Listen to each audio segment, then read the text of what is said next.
All right, everybody, welcome back. So today we're going to be doing some probably shouldn't say that. Yeah, whatever. Today we're gonna be doing some track prep, planning out a track day pretty soon here in a couple weeks, and just getting the bike ready. So I already pulled off all of the side plastics and all that, all the fairings. And I put some distilled water right here. There's some leftover distilled water with some water wetter in it. Get rid of that nasty coolant so that's not on there. I forgot my camera that day, that's why I didn't record it. But so today we're just gonna change the oil and see what happens. Lucky me. AutoZone didn't have any 10W40, so I got 10W30. Should be fine though. And then I wasn't sure what filter to get, so I grabbed this nice little mobile one. I did some research online, and this one kept popping up. So this was what AutoZone had, and I'm going to think it fits, and hopefully it does, and we'll see what happens. So let's get started with this. We're going to, it's already up on Jax. We're just going to make sure we know we're all, so that's in. Little plug is right here. Where'd it go? It's so weird finding things when the fairings aren't on. What the hell?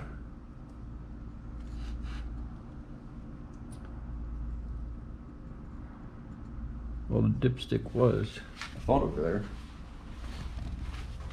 Oh, it's right here on the same side as the inlet. Okay.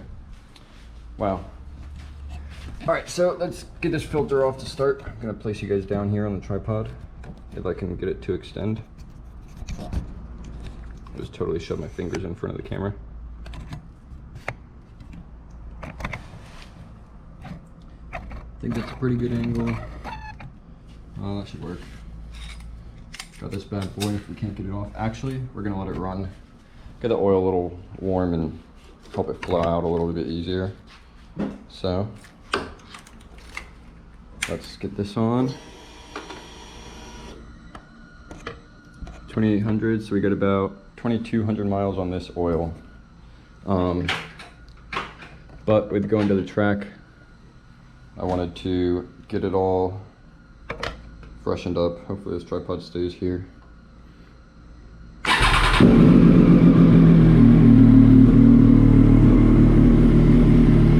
we're just gonna let her warm up for a little bit. Get the oil nice and liquidy, and then we'll be able to drain her out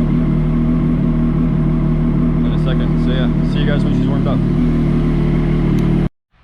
All right, so now she's nice and warmed up.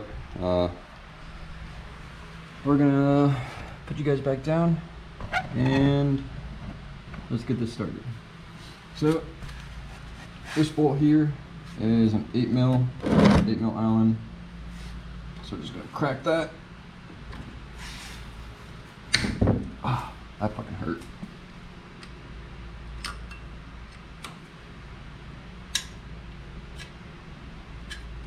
Nice.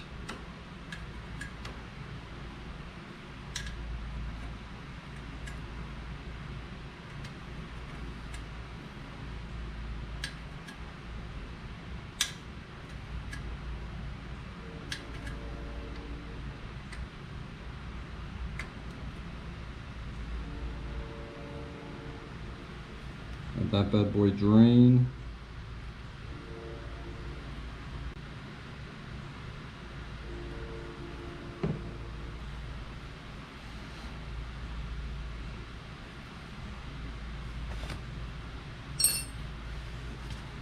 And then we're gonna open up the other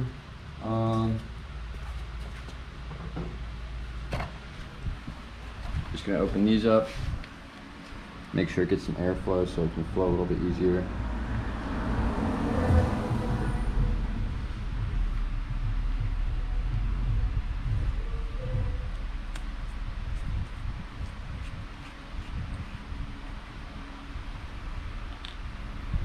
Boom, got those open. Let that drain.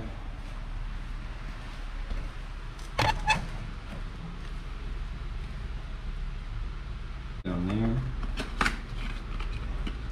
Let's get this bad boy. Here's our oil filter. There's our Mobil 1. Anyone wondering, this is the M1 104A. We're just gonna kind of hope it fits. It was kind of hard to find because this is a 765 Moto 2, so it basically has the engine from the street 765s, but it's all on a Daytona. So when I looked it up for the 765, I said that one, and when I looked up the Daytona, it said that one as well, even for the, like, say it's the 675Rs. But this bad boy is not. Oh, my wrench doesn't want to grip. That's cool. That's okay, I didn't need to get this off anyways.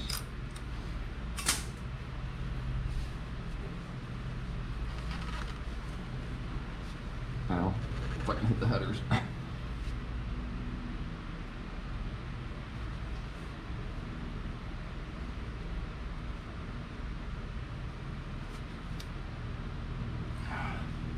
Holy shit, let's see if there's a different oil filter wrench somewhere.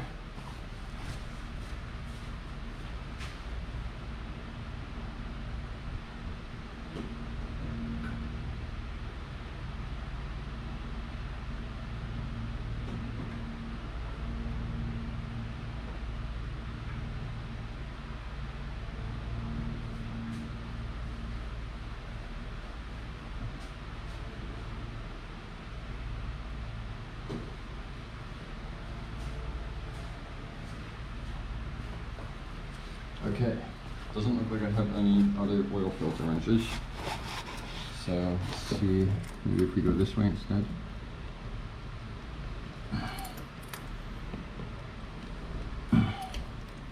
There we go. I was just using it the wrong direction. Damn, hopefully this other oil filter fucking fits, because this is scratching this one up.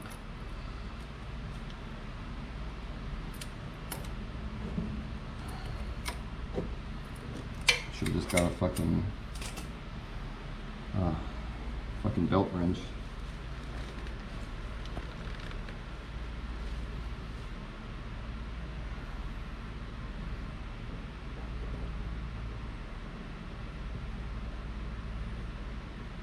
Nice.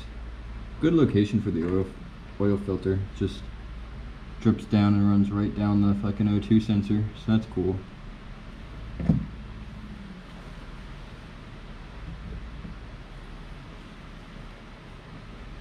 So now we're just gonna let that drip. Oh shit. Ow. Hit my shin. It looks pretty clean. I mean, it's hard to tell exactly because this pan is also very dirty. So it's hard to tell what's in there from the bike compared to what's in there already, but everything else looks pretty clean. Like, there's nothing, if you look at that right there, on the filter, in the filter, not really anything going bad, so that's good. Yeah, so before I do anything, I do want to test these threads and see if this fits.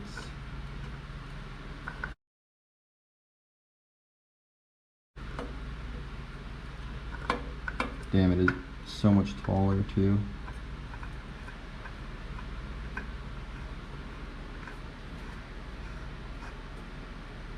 It looks like it fits. Kind of want to check the bottom, make sure it's sealing all around properly. Oh, it definitely does not fit. That's bad. Okay. That's very unfortunate, because this filter is fucked. Like, I might be able to still run it, but I'm not sure. God damn it. Fuck! So, if you can see, that's on as tight as it'll go. And there's a whole strip there that's not all the way down. So, I guess we gotta order a filter and see how fast we can get it.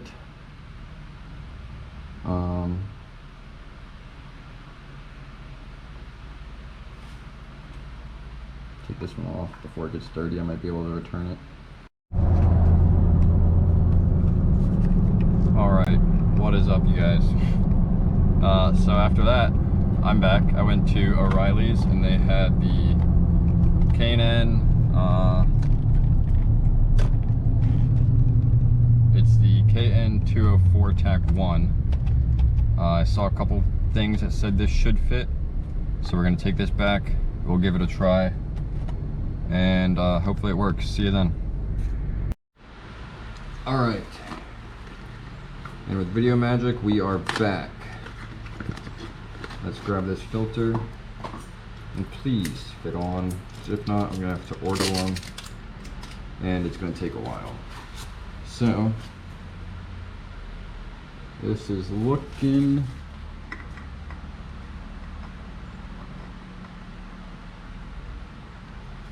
threads won't catch, even though it's the same thread pitch.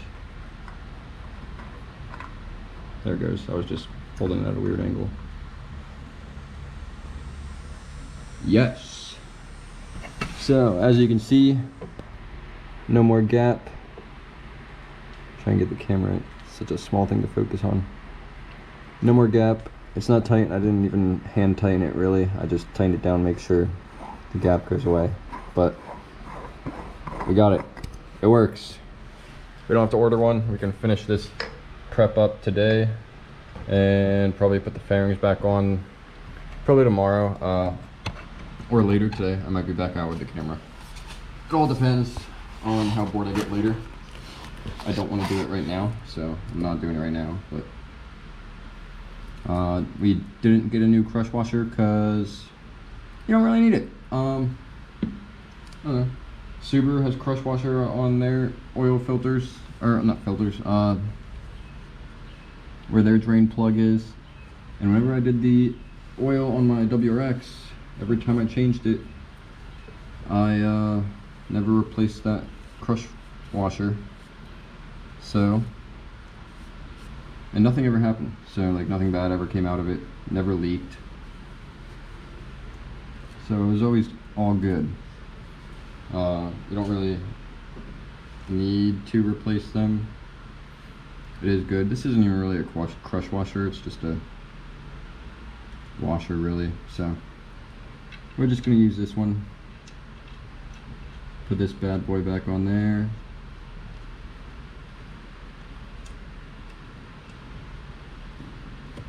Boom. Tighten her down.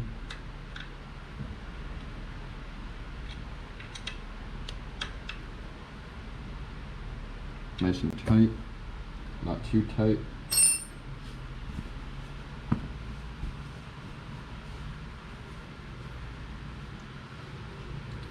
Then we're going to grab our oil here.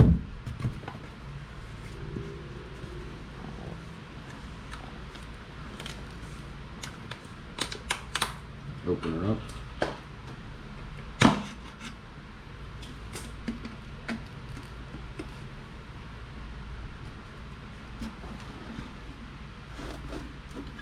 Get some on our fingers and rub it nice and good on this gasket. You always want to do this, just make sure the gasket doesn't bind. It allows the gasket to kind of slide on this surface here. Otherwise the rubber sticks and then it bunches up and you get a nice little like hole right at your filter where you're just going to lose oil. And then I like to pour just a little bit in there.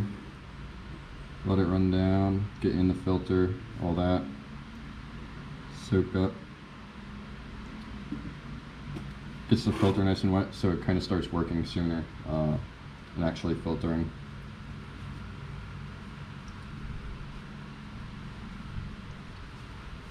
wiped it off because I had some on my hands that got on the outside. All right. And then we're just gonna throw this bad boy on there. Hand tight.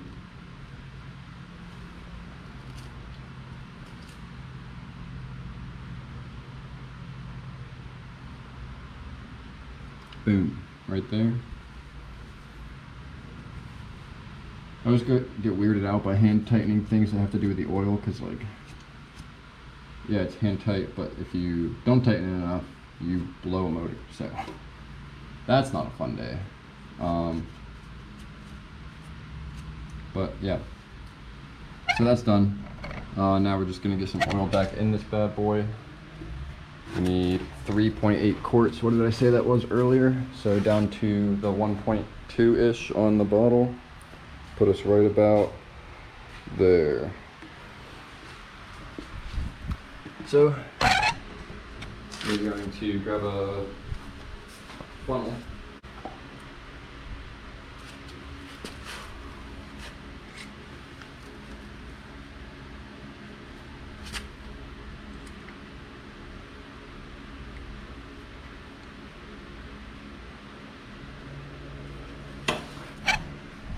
So we got ourselves this nice little funnel here.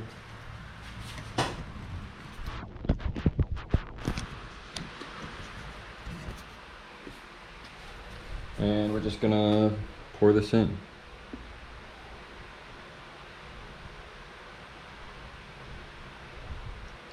Nice and slow.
That's done.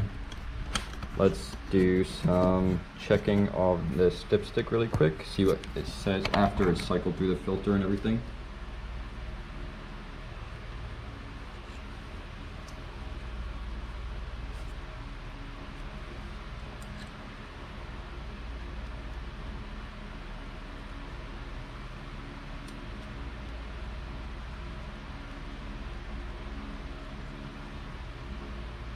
Ah, see, after it's cycled through the filter, it actually says we're about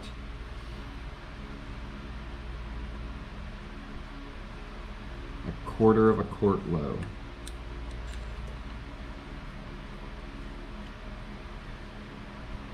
Let's check again.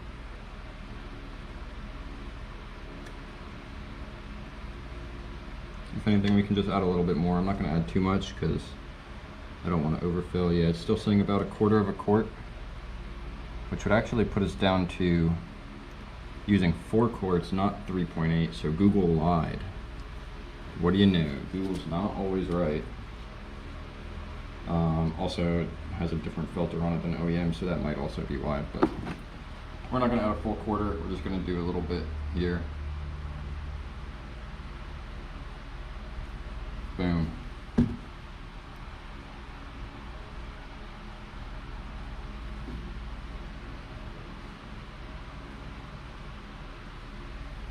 And took the funnel out a little early. I'm making a fucking mess. All right.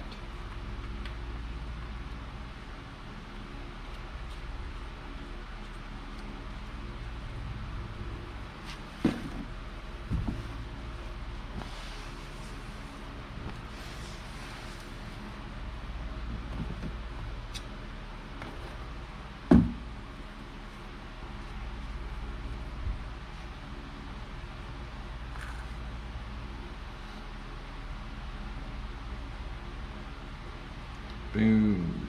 That's all together. Probably run her again real quick just to do a double check.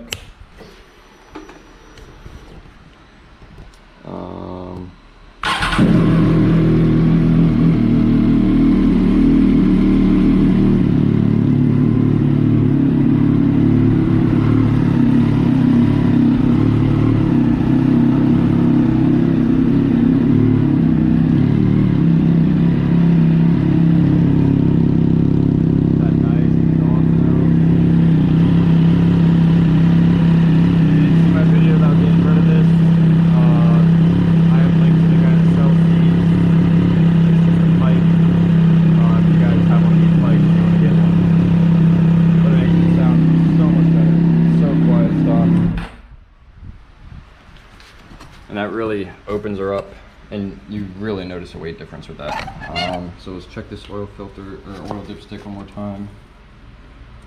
See where she's at now. And she's just a little lower than the top bar, like the fill line. I'm not going to worry about it. I'm going to say that's enough, and we're good to go.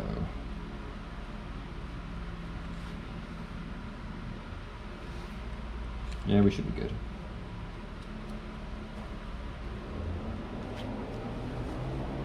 Sick. So we're gonna get all this stuff cleaned up. Thanks for watching, everybody. If you liked the video, please press the like button. If you didn't, then obviously don't press the like button. Leave a comment, some of the things you might want to see. Got a couple things left to get ready for the track. And if you want to see me take this bike to the track, obviously please subscribe, and if you turn notifications on, you'll get notified when I post that video. I don't know what other videos I'm going to make besides the track prep so far, but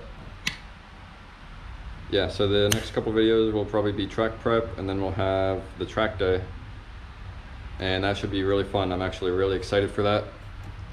I've never been to a track before, something I've always wanted to do.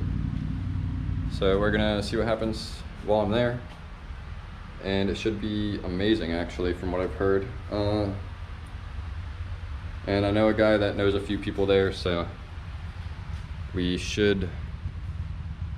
probably meet up with him there. I'm gonna get a couple people to go. One of my neighbors, so this is my neighbor's garage. As you can see, I live in apartments. They didn't have any garages open when I moved in, so my neighbor saw my bike outside and was like, hey man, store it in here.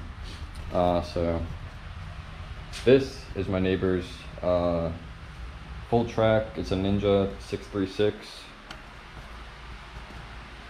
We're getting this ready. It's been sitting for a while. We've been doing a lot on it. I keep forgetting to grab the camera, but we had to fix the entire brake lever. Oh yeah, it actually has pressure now. Before it would just, the piston that squeezes the fluid was stuck, so it would just do nothing. It would just move freely. It actually has pressure now. What else did we do? One of the things we got to do is, this is very loose. It's actually not that bad right now. He must have tightened it a little bit, but he was saying he might have to tighten in, well, not tighten, tap one of the threads. But I don't know, actually. It looks like this bolt is just maybe a little too long, so it doesn't go down all the way. And that's why it's loose down there. I think if he puts a different bolt in that, he might be fine. So there's that. And then he has this Buell over here. He's had this for a while. He was in the Marines. He actually took this over to Japan with him one time. And I don't think this has any fluids in it yet, so it doesn't run right now. There's that, and then this is my other neighbor. So there's a few of us in this garage. My other neighbor has this 50th anniversary R1. I'm gonna try to get him to let me ride it, but that'll be a future thing, future video. So yeah, that's this. It's pretty sick. I love the R1s. But yeah, thanks for watching, guys. Like I said, like the video if you want to. Please subscribe if you're new, and thanks for watching. Bye. Have a good one.